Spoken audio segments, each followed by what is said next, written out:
pacaran apa dik kuwi jenenge satopan putih-putih neng kuburan apa dik kuwi jenenge pacaran abang-abang rakot tangan apa dik kuwi jenenge rambutan gondang kandul sarungan apa dik kuwi jenenge gantongan gondal gandul warna-warna ya dik ya iki jambu iki nangka gandul pancen nikmat ya mas ya ana terong ana tomat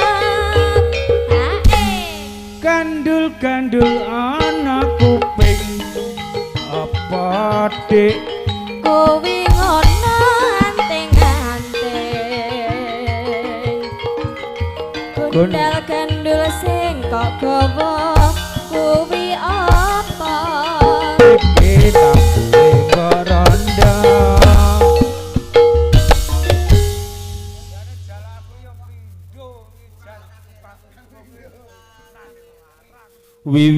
wiwitane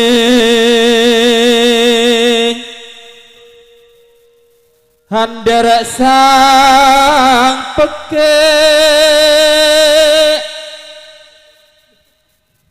priya bagus kang olah budaya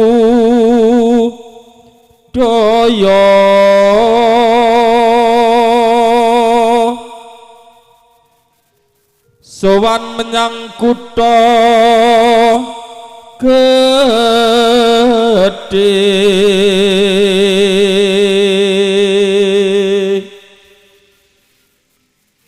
bendoro terus kayung-yung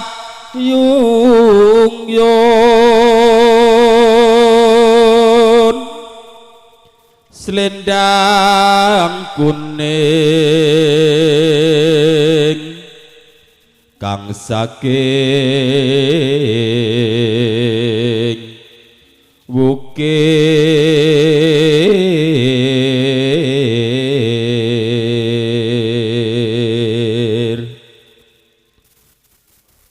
swara kurang permono ning wasis ang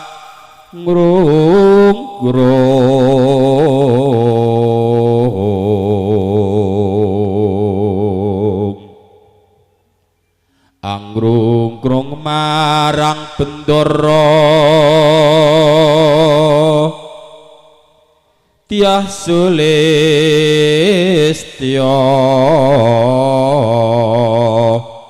pijer ngincangake alis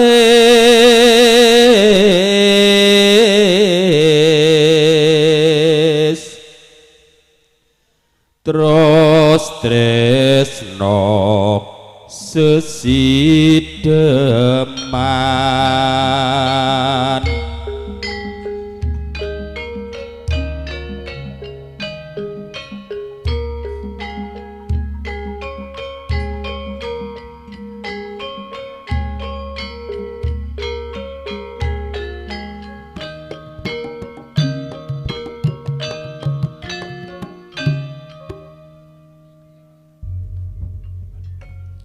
Dik Zulaika, kowe pengen diopeni apa pengen dipateni? Kula pun pasrah. Pasrah. Nggih. Nggih, niki mantan kula riyin. Mulane saiki pasrah. Nyapa to Pak Min aku ora mbok pek mantu ora sida iki, heeh. Adoh-adoh lah kok ya petuk mantan isin aku. Ya. Niku temone rape. Satuane beda, heeh. Luwe becik openono timbang pepisahan kenyokan sulistyo tak rewangi samudana marang kulawarga garwa klawan putra liwat kinjanging alisku kaduka angrandrang rasane ngatiku nadyan wis ling serius waku nanging isih mampu ngladeni sliramu mongko kowe bocah gunung nadyan bocah gunung kaduka anrimpung jiwa raga kumpuk kurung kehormatan maprung rubuh ngarepi njung urip ana kutha gedhe wis tak tukokne omah sak isine kowe apa wae nadyan sesidaman bakal tak wujudke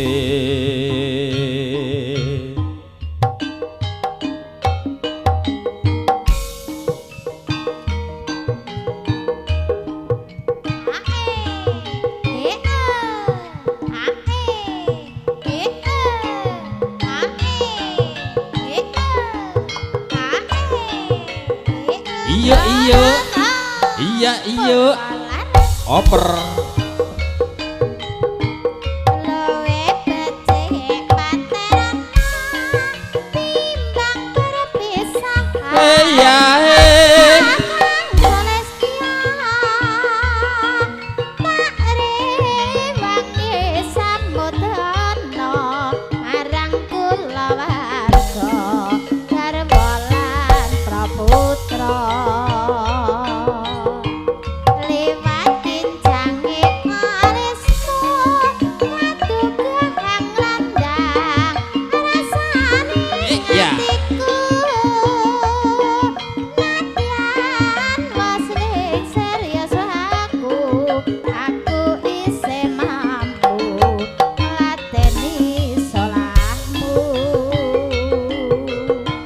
mongko kowe bocah gunung nadyan bocah gunung kaduka anrimpung jiwa raga kumpuk kurung kehormatan maprung rubuh ngarepi njung biasane nek Zulaikha urip ora iso gedhe gedhe ora suwe lah niki malah gegeden malah gedhen nggih oh nak wis tuwek ngono itu Mbah oh nak wis tuwek iki urip ora iso gedhe ning ora iso suwe iku maksude bonsai kuwi lho bonsai iki diopenana kaya apa disirami dirabuk ning pot ora iso gedhe ora iso gedhe ini bonsai ning nggonmu ki lho Du asline dul niku ta sing kono apal Du urip ana kutha gedhe wis tak tukokne omah sak isine kowe apa wae nadyan sesidaman bakal kasempatan jih wekdal sampun sawetawis kepareng kula murwakani adicara wonten titik kalenggahan semenika sinambi ngrantos rawuhipun pangombyong pinanganten mijil saking Ponorogo nyuwun berkah pangestu dumateng Bapak Ibu sedaya mugi-mugi anggenipun gadhah hajat panjenengan Bapak Sunarjo Serbit Ibu Mutirah kanthi doa restu kula panjenengan saged lumampah kanthi rahayu kalesner ing sambi kala wiwit purwa madya ngantos wasana amin Allahumma amin. Padang bulan kegencaran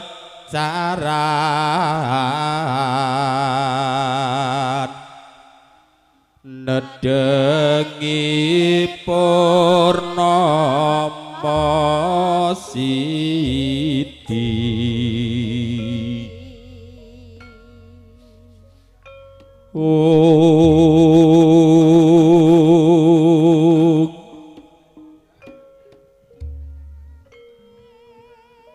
Assalamualaikum warahmatullahi wabarakatuh. A'udzu billahi minasyaitonir rajim. Bismillahirrahmanirrahim. Raditu billahi rabba wa bil islami dina wa bi Muhammadin nabiyya wa rasulullah. Rabbi shrahli sadri wa yassir li amri wahlul 'uqdatam min lisani yafqahu qawli. Rabbi zidni ilman nafi'a warzuqni fahma. La in syakartum la azidanakum wa la in kafartum inna adzabi lasadid. Ashhadu an la ilaha illallah wahdahu la syarikalah wa ashhadu anna Muhammadan abduhu wa rasuluh. Ashhadu an la ilaha illallah wahdahu la syarikalah wa ashhadu anna Muhammadan abduhu wa rasuluh. Ashhadu an la ilaha illallah wahdahu la syarikalah wa ashhadu anna Muhammadan abduhu wa rasuluh. Amal ba'du. Nyuwun kanthi lumitresih nugraha Gusti ingkang Maha Agung Sinurung saha hanateki darmaning tresna. Rindu sagung ing pakurmatan kawilujengan saha bagas kasarasan mugi tansah kasajiwa lan kasalira dumateng panjenengan sedaya lan mugi tansah hangluberana dumateng kawula. Dumateng para sesepuh para pinesepuh ingkang tansah agung masduti dumateng pepuyaning kautaman ingkang pantes pinundi saha kinabekten. Para pepunden ingkang sampun pana ing pamawas lebda ing pitutur kiblat ing panembah ingkang tansah satuhu kawula bekteni.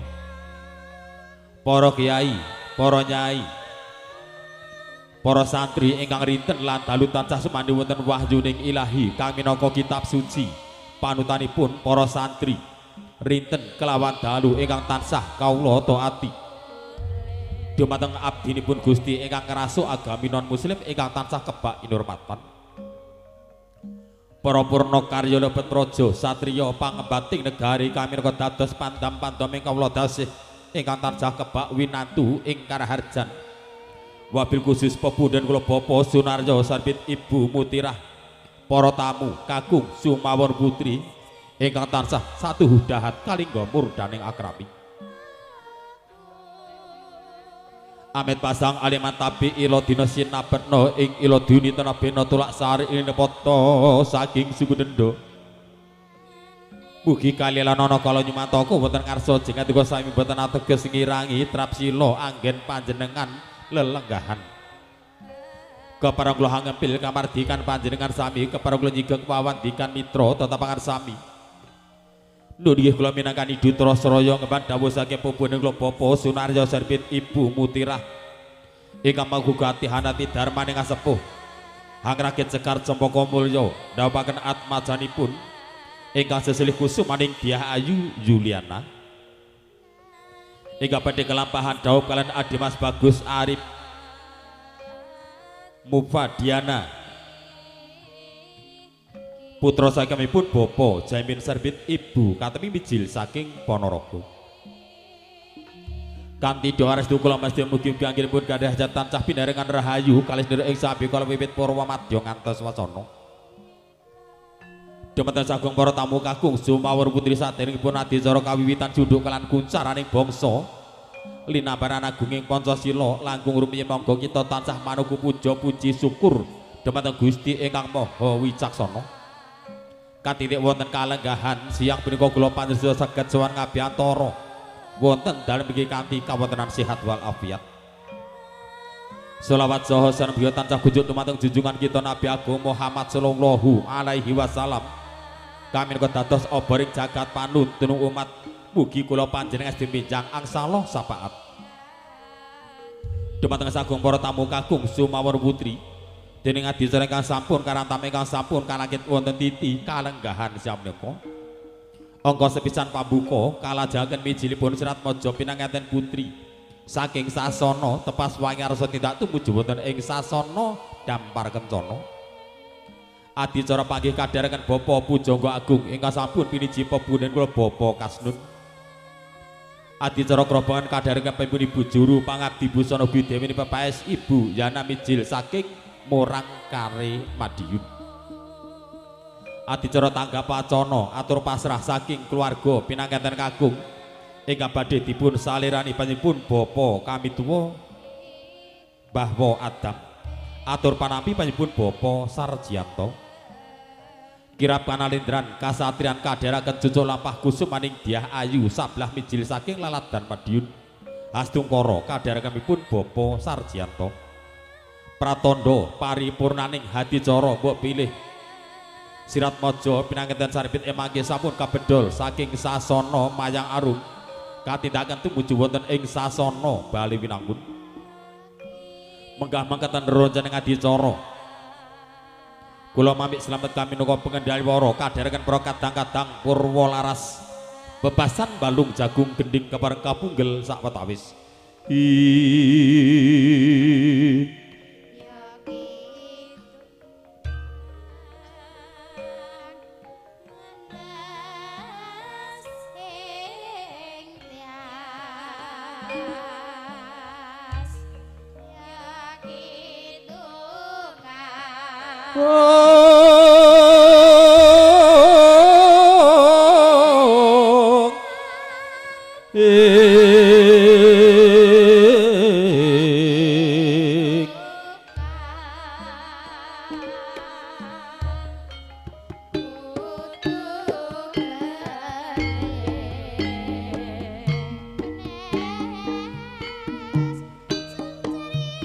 Leng-lenging indra mangu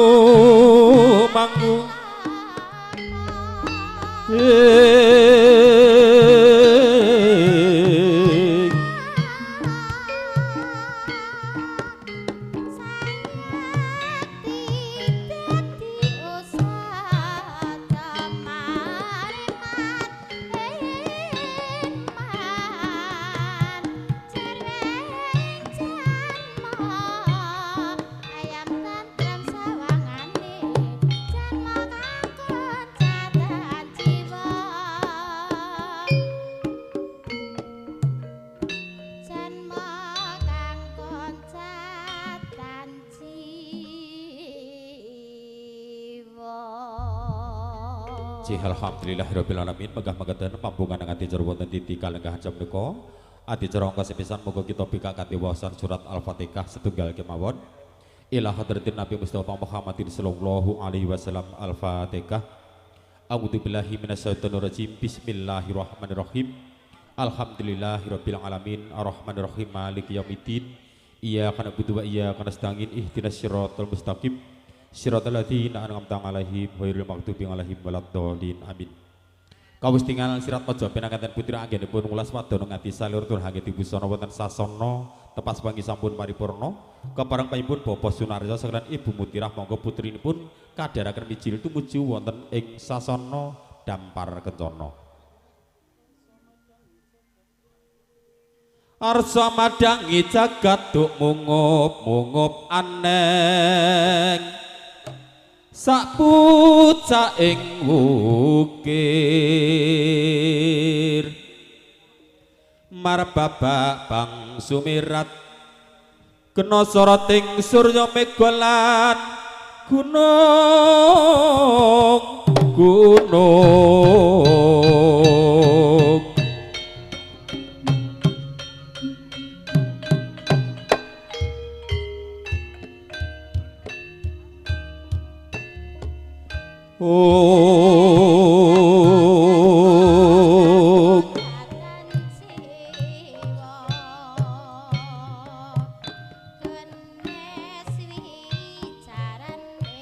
Bismillahirrahmanirrahim. Bismillahi tawakkaltu ngalallah la haula wala quwata illa billah.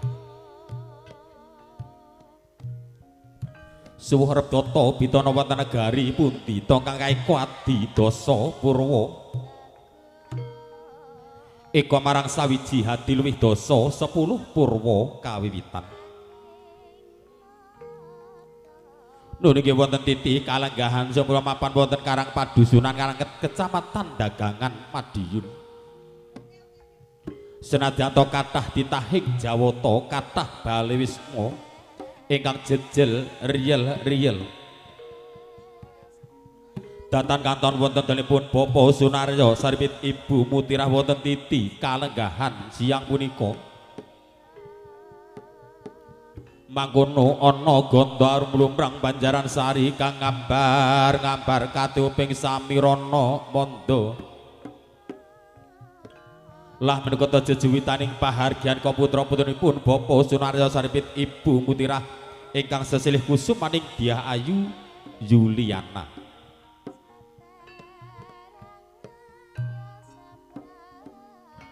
Nalika samana paripurna anggenipun ngulas wadana ngadi salira tiwin hangedi busana sigra laju kami jelakan tumuju wonten ing sasana dampar kencana. Sasana wis ngarani panggonan dampar kursi kencana ingkang pinarada saking emas linambaran babut pramudani wonten setinggil binaturata ingkang tansah kebak anggonta arum sineraman sarining kembang dasar penangeten ayu sulestya ing warni tur nedeng-nedenge pesus ngadi salira tuwin hangedi busana mula lamun ta Cinandra kusum maning Dyah Ayu Yuliana luwih ayu luwih rupa nganti kurang panyandra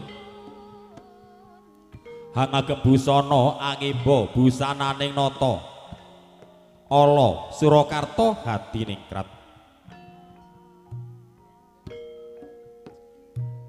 mangkono mijilipun Serat Maja pinangkaten putri saking sasana busana arsa katindakan tumuju wonten ing sasana pinajang kaabedene Rama sekalian ibu kadharaken patah sagembaran Putri Dimas Suba Manggala ingkang sampun bangkit hangayai karya mangkono ndherekaken mijilipun Serat Maja pinangkaten putri saking sasana tepas wangi arsa tindak tumuju wonten ing sasana dampar denta saperlu hanglarapaken wujudipun boga jenar hanglarapaken wujudipun boga jenar ugi unjuk antirta wening kagem dedaharanipun Serat Maja pinanganten saripit mangke sak sampunipun lulus winisuda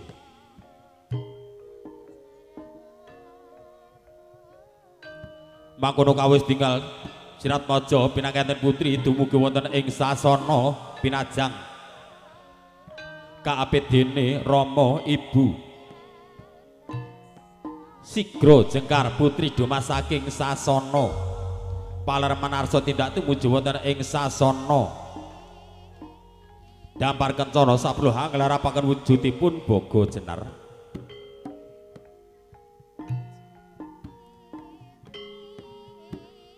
mangkono katampi wujudipun boga jenar dene Rama sekalian ibu paripurna hamaringaken wujudipun boga jenar ugi sigra laju hamaringaken wujudipun unjuk antirta wening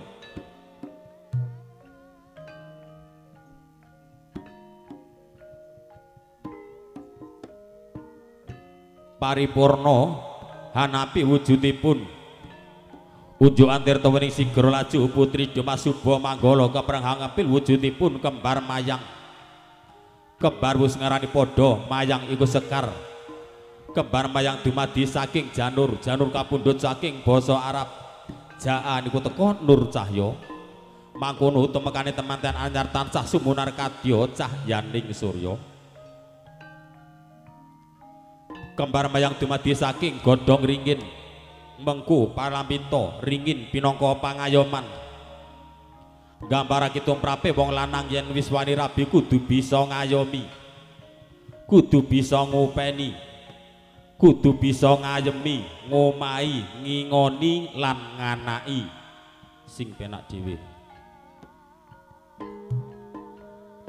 kembar mayang dumadi saking godhong andong mengku parampita andong mangkono rawuhipun para tamu sami ndedonga nyuwun marang Gusti ingkang akarya loka murih rahayuning swasana paripurna hanapi wujudipun kembang kalpa taru jaya daru dewa daru ingkang winastan kembar mayang sigra jengkar saking sasana dampar dento arsa tindak tumuju wonten ing sasana palermanipun pinanganten kakung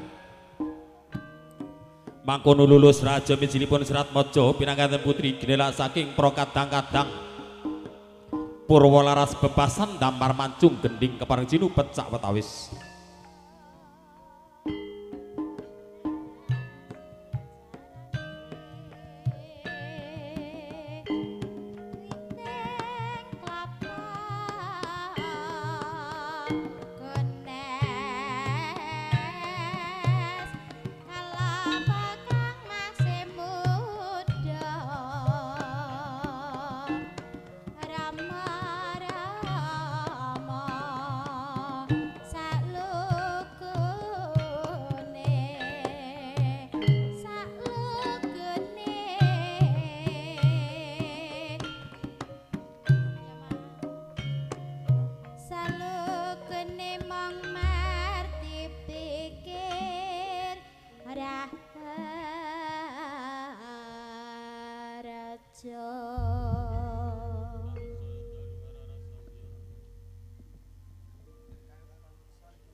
Sang saya dalu harara sabyor kang lintangku medap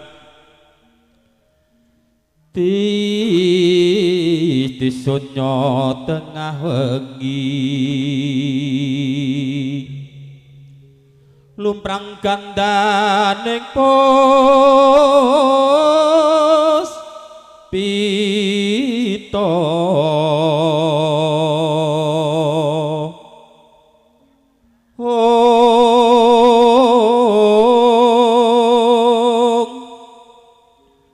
karjuaning putya niro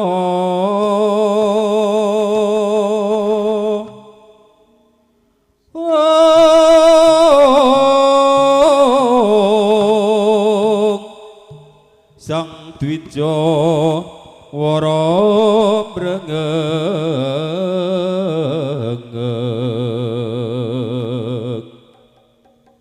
lir swaraning madu pranto manyungsum rining kembang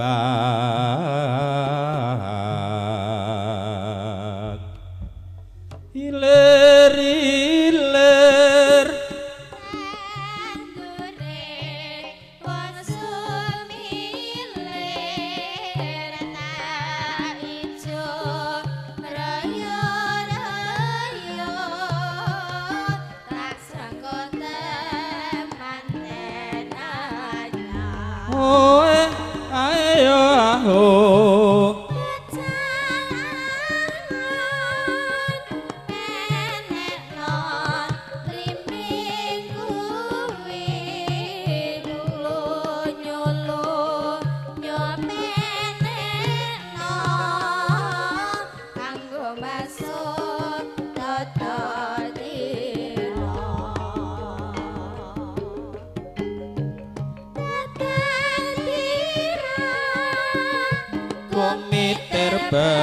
bedahing pinggir domana jlumatono kanggo sepok mangko sore mumpung padat rembulane mumpung jembar kalangane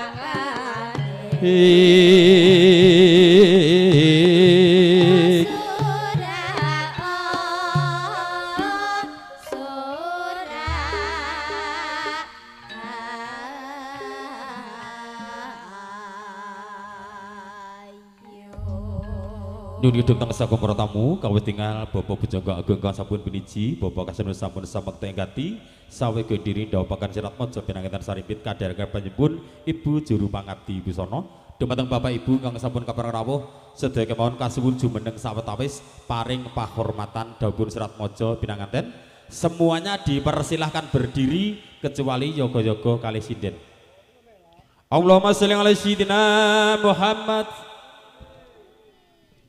Ya Nabi salam alaika, ya Rasul salam alaika, ya Habib salam alaika, sholawatullah alaika.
Allahumma sholli ala sayyidina Muhammad.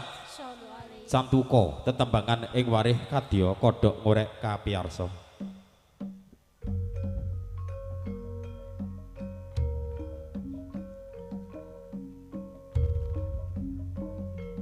Wis dumugi wayahing mangsa kala dumapahing papesten ing madyaning wisma pamiwahan.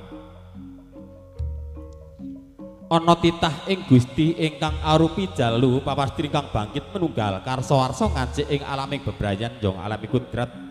Nun nggih kusumaning Dyah Ayu Yuliana putri saking baipun Bapa Sunaryo sarbit Ibu Mutirah ingkang sampun kelampahan dawuh pelan Adimas Bagus Alip Mubdiana putra saking baipun Bapa Jaiman mijil saking Ponorogo.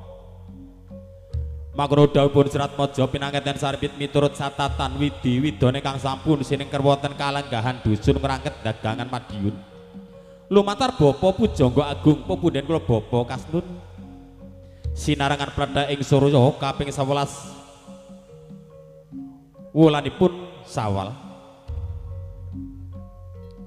Kumenyar kentar kumenyar mawa Prabowo sumirat hamba Bartejo moyo menika tejo tejaning risang pinanganten kakung binayang kari mijil saking sasana palerman arsa tindak tumuju wonten ing sasana panggih kang sampun sumadya. Dumugi wonten ngajengipun sasana panggih katon kumlawi astane Serat Maja pinanganten sarwi hambalang gantal ingkang pinastan gantalan gondang tutur ugi gondang kasih. Paripurna hambalang gantal sigra laju ngidatikan cabyak sanalika Serat Maja pinanganten kakung nuli pinanganten putih hamiji ampianipun dumadi saking Sekar Setaman kapundhut saking Bokor Kencana.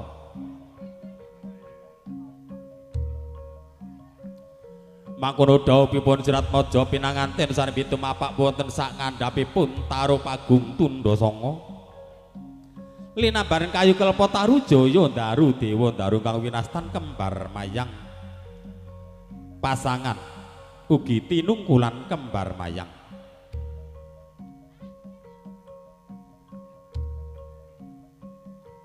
Mangkono paripurna Siratmaja pinanganten Putri Hamiji ampeanipun katon komet kamit bapa bujangga anggo camotra nyuwun marang Gusti ingkang akarya loka murih rahayuning swasana wonten titi kalenggahan siang punika.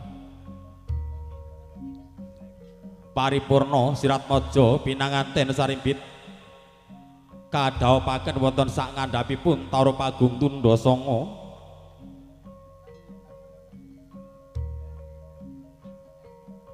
Sigra laju kagendhong tumuju wonten ing sasana Bale Asri ingkang winastan siningkepan.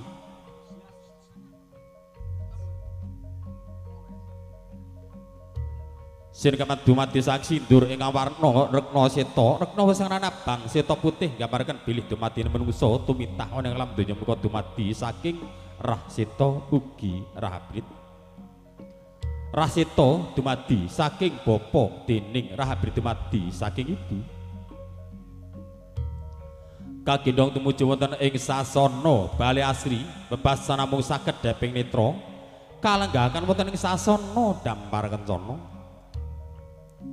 Anakku ngger bocah ayu bocah bagus. Ayuh derek kirama ibu ya nggir tak tuduhake ing margi kautaman. Tak tuduhke dalan sing becik, tak tuduhake dalan sing bener supaya nggonmu bebrayan bisa kasembatan nggir. Kagendhong dene Rama sing lan ibu bebasan ing ngarsa sung tulodo ing madya mangun karsa tuturi handayani. Mangkono katon gilar-gilar candrané Siratmaja pinanganten sarbit sak sampunipun kadhaopaken lamun Tinandra kadya cahyaning rembulan.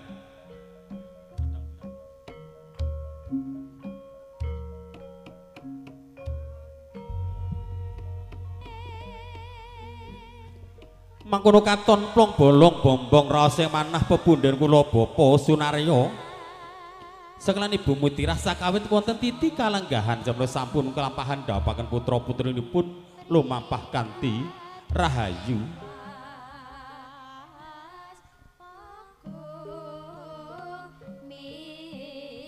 Ing pangajab kanthi doa restu kula pandhedya mugi-mugi kinipun gadhah hajat tansah pinaringan berkah barokah rahayu kang tinuju basuki kang kaesti satemah bagya mulya kang sinedya. Kawis tinggal dumugi wonten ing sasana Dampar Kencana sigra laju kepareng Rama ibu hangglengaken Siratmaja pinanganten sarimbit lenggah satata kaapit dene Rama sekalian ibu.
Bayam tur, bayam tur, lagu santirine prawira malatran raminatot redat kehidupan winang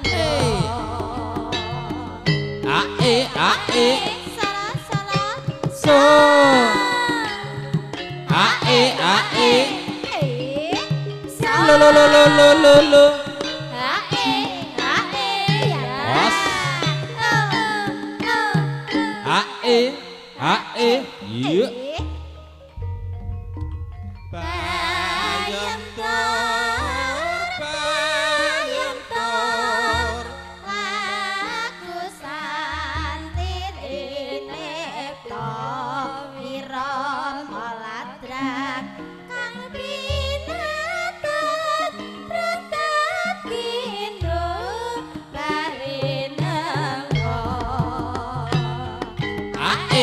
ae salah salah so ae os lo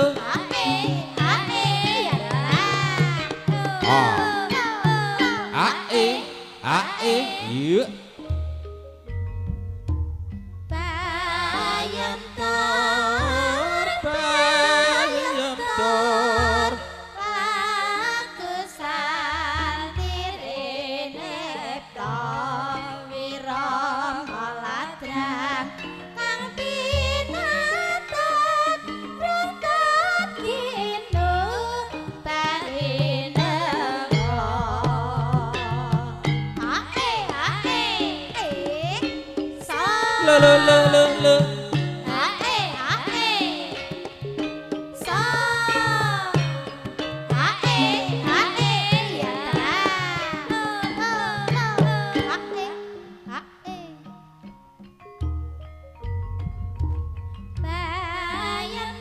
mangkono Serat Paja pinangantar sarimbit lenggah satata wonten sasana pinajang ya sasana Damartanana kaapit dene Rama sekelan ibu dumateng saking para tamu kakung sumawur putri kang tansah caduh dahat kalingga murdana krami boten katon menika kula aturaken sugeng siang sugarawuh sugeng pinarak ingkang sekeca kanthi mardu martikaning penggalih alhamdulillahirabbil alamin katon plong bolong bombong rahasia manah panjipun Bapak Sunaryo sekalian Ibu Mutirah sakawit wonten kalenggahan jumpa sampun kelampahan dawapaken putra-putrinipun lumampah kanthi rahayu pramila saking menika kasuwun doa restunipun dumateng Bapak Ibu para tamu penderek pinanganten mugi-mugi anggenipun gadhah hajat panjipun Bapak Sunaryo sarbit Ibu Mutirah tansah pinaringan berkah barokah amin Allahumma mosok renek sing amin wong sakmene akeh ora ngesakne sedaya kemawon ingkang sampun nampi kotak snack amin semangat nggih mugi-mugi sirat maja penanganten sarimpit anggenipun gebjur samudranipun bebrayan saged dados keluarga ingkang ayem tentrem bahagia sejahtera enggal-enggal pinaringan putra putri ingkang soleh tuwin solehah Allahumma jan patut mane bosane sing amin kompak ora nek sing amin aku isin alhamdulillah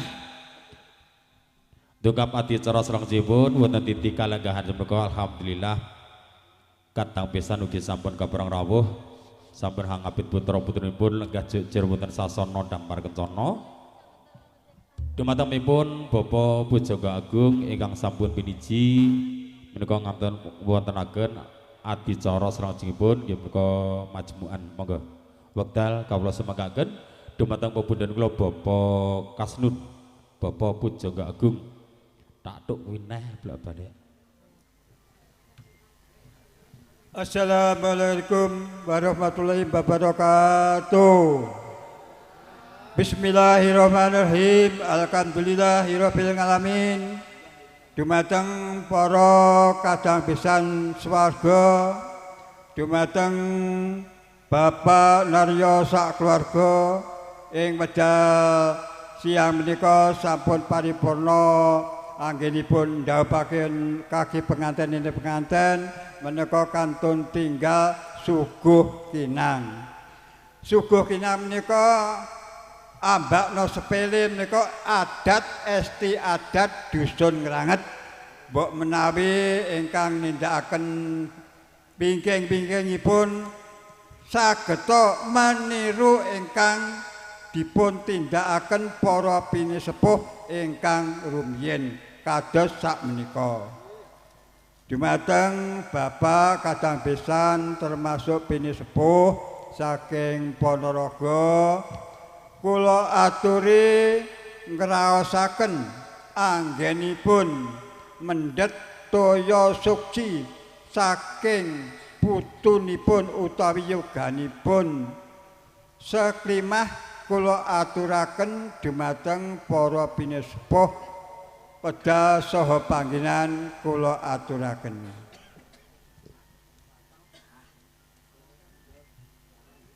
Semangga Bapak menika pendetane toya putranipun kula aturi ngraosaken.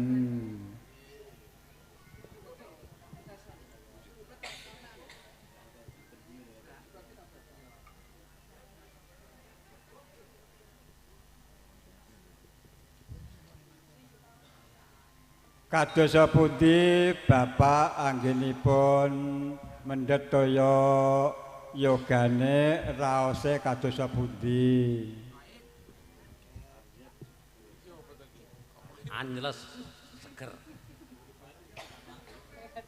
Raosipun anjeles seger, panas genine, anget kelonane, saged nini kaki-kaki sageta keparingan wilujeng, saged tata reja, saged demah ripah loh jinawi.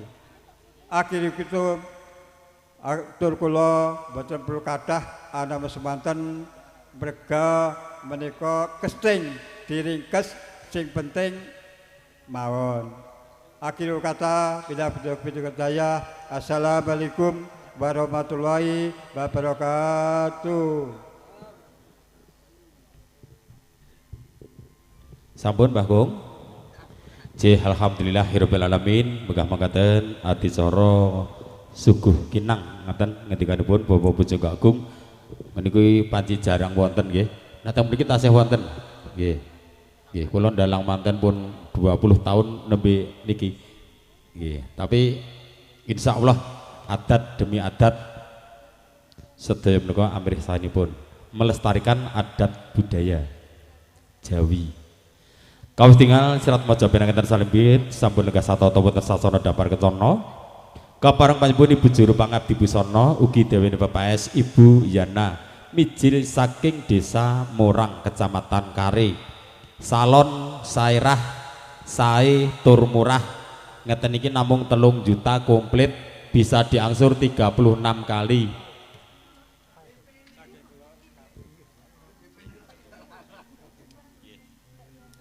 Sih matur suwun. Duka padicara salajengipun kepareng dherekaken adicara kerobongan. Kacar kucur gunakaya sungkumipun sirat maja pinanganten sariwit mugi tansah eling-eling den elinga.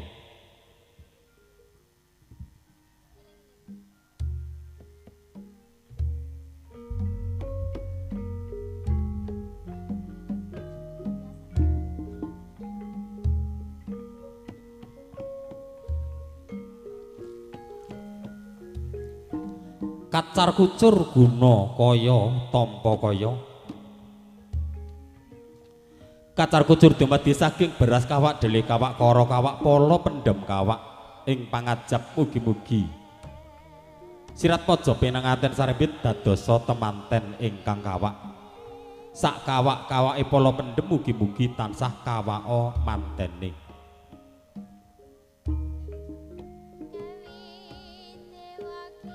Mangkono pinanganten kakung paring guna kaya mring pinanganten putri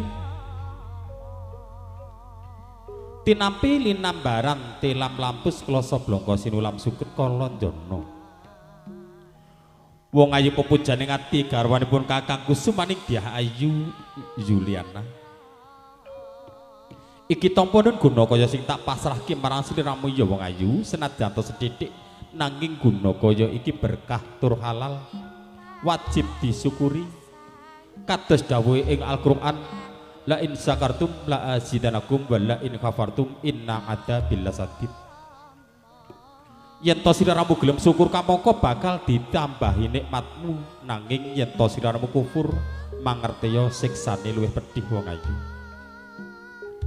Nun inggih Kang Mas kula tampi kanthi kebak ing manah kanthi kebak ing bebingah Kang Mas. Pramilsaken menika monggo daya-daya katitipaken dumateng Rama sekalian Ibu Kang Mas. Ayo wong ayu tak dereke nitipke gunakaya marang Rama Ibu. Rama Ibu, kula ingkang sowan Rama Ibu. Kepareng kula nitipaken gunakaya kang sampun kula tampi Rama Ibu. Ya nggih tak tampa gunakaya iki ya nggih. paribasan wong tuwa ora bisa nambahi. Nanging wong tuwa ora bakal ngurangi yo nggir. Guna kaya iki bakal tak simpen ana gedhong kencana. Besok jipuun yen to sliramu arep mantu mbubak nggir. Nun inggih Rama Ibu ngestokaken dawuh mugi-mugi sageta berkah barokah. Yo nggir Cahayu bocah bagus. Mangkono paripurna nitipaken wujudipun guna kaya Sirat Maja pinanganten sarimpit sigra laju keparengipun Ibu Juru pangabdi busana ndherekaken adicara salajengipun sungkemipun Sirat Maja pinanganten putri dhumateng kakungipun.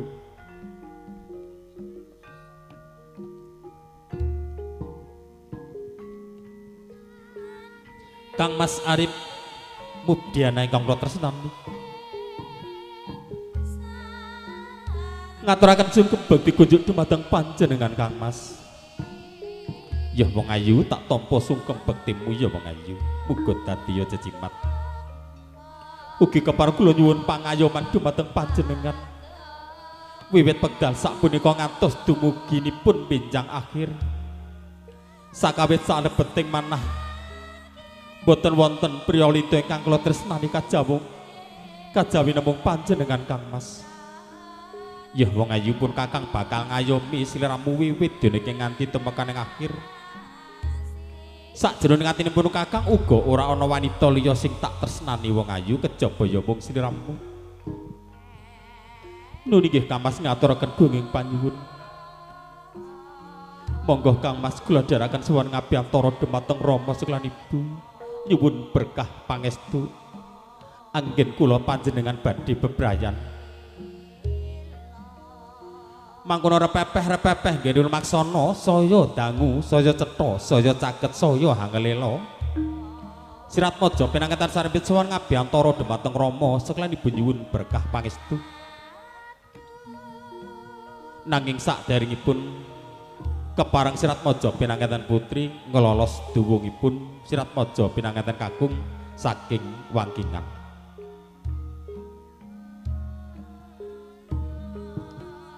Rama Ibu kula ingkang sowan Rama Ibu ngaturaken sungkem bekti kunjuk dumateng panjenengan Rama Ibu.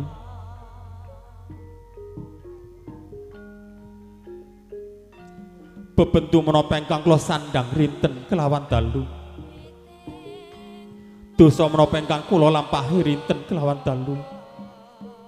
Kepareng kula nyuwun agunging samudra ingkang tanpa upami dumateng panjenengan Rama Ibu. Yo nggir anakku bocah ayu tak tampa sungkem bektimu yo nggir. Nun inggih Rama Ibu ngestokaken dawuh ngaturaken gunging panyuwun. Ugi kula nyuwun pangestu dumateng panjenengan anggen kula badhe bebrayan. Yo nggir bocah ayu Yuliana sing tak tresnani. Tak pangestoni tak ijabahi yo nggir, wong tuwa ora bisa menehi apa-apa, mung donga lan pangestu. Rina kelawan wengitan kendhat nyuwun marang Gusti ingkang akarya loka. Muga nggonmu bebrayan bisa kasembatan. Welingi Rama Ibu sakjroning sliramu bebrayan aja nganti ninggalke telung perkara. Angka 1 sliramu kudu ngabekti marang Gusti ingkang Maha Suci. Salat 5 wektu aja nganti keri ya nggir. Angka 2 sliramu kudu ngabekti marang guru ladimu ya garwamu. Angka 3 sliramu kudu ngabekti marang kiaimu, marang gurumu, uga marang wong tuamu nggir. Uga nggir anakku bocah bagus Arif. Wiwit dene iki sliramu wis ngaji ing alaming bebrayan, wis ngaji ing alaming kadiwasan yo nggir bocah bagus. Aku titip marang sliramu, aku pasrah marang sliramu yo nggir. Ojo pisan-pisan anakku mbok gawe tangis. Ojo pisan-pisan anakku mbok gawe lara. Ojo pisan-pisan anakku mbok gawe susah. Mangerti rikala semana sanga candra dasa ari lawase 9 wulan 10 dina nggonku ngandhut. Lair nganti tumekaning dewasa, Rama Ibu ora nate gawe tangising anak yo nggir. Mula saiki wis dadi tanggung jawabmu, aku pasrah marang siramu, anakku gawenen bahagia, anakku gawenen seneng perkara sugih lan miskin kabeh wis tinakdir kersaning Gusti ingkang Maha Suci sing bagus sakjroning bebrayan sliramu kudu ngupadi pakaryan golek sandang pangan sing berkah tur sing halal supaya bisa tentrem ayem nggonmu bebrayan nggir. Ibarat manuk tak culke saka susu, ibarat pitik tak culke saka kandang wis ngupadi pakaryan yo nggir. Wong tuwa mung bisa nyawang, wong tuwa mung bisa ndedonga nyuwun marang Gusti ingkang Maha Wicaksana supaya nggonmu bebrayan bisa kasembatan apa kang dadi sediamu nggir. Mangkono paripurna sungkemipun Serat Maja pinanganten sarimbit kadharaken paipun Ibu Juru pangabdi busana. Dongkap adicara salajengipun kaparengipun Ibu Juru pangabdi busana ndharaken Dahar Kembul Bujana Andramina.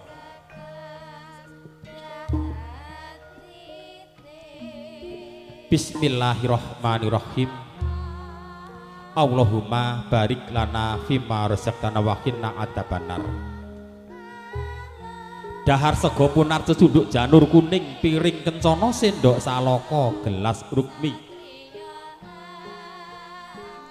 Dahar sego punar sego nek wis blesek rasane lega punar ing pungkasan mugi tansah sumunar.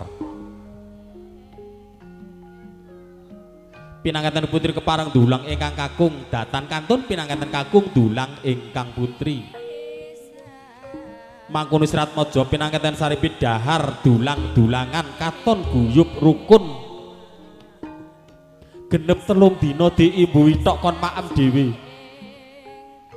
genep saulan dicepakne ning meja kon imbuh dhewe nek wis 3 wulan utawa setahun mangan karepmu ramangan joka yang mriki ngoten niku padha dalange malah nemen ra tau diopeni sing ngopeni sinden wis yo wong mantu sindene diopeni wong mantu paripurna ngujuk-ujuk antirta wening kapundhut saking endi pratala kendi kendalining diri isine toya putih tanpa pewarna tanpa pemanis ateges katresnane Serat Maja pinanganten sarimbit tresna ingkang tulus suci lahir tumekaning batin.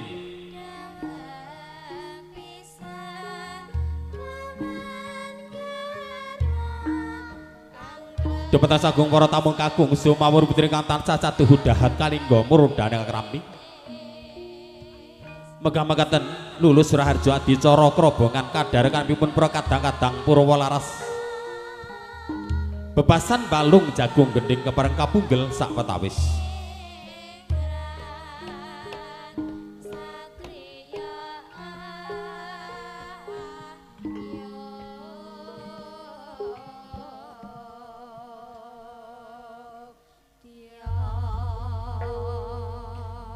Alhamdulillahirabbil alamin.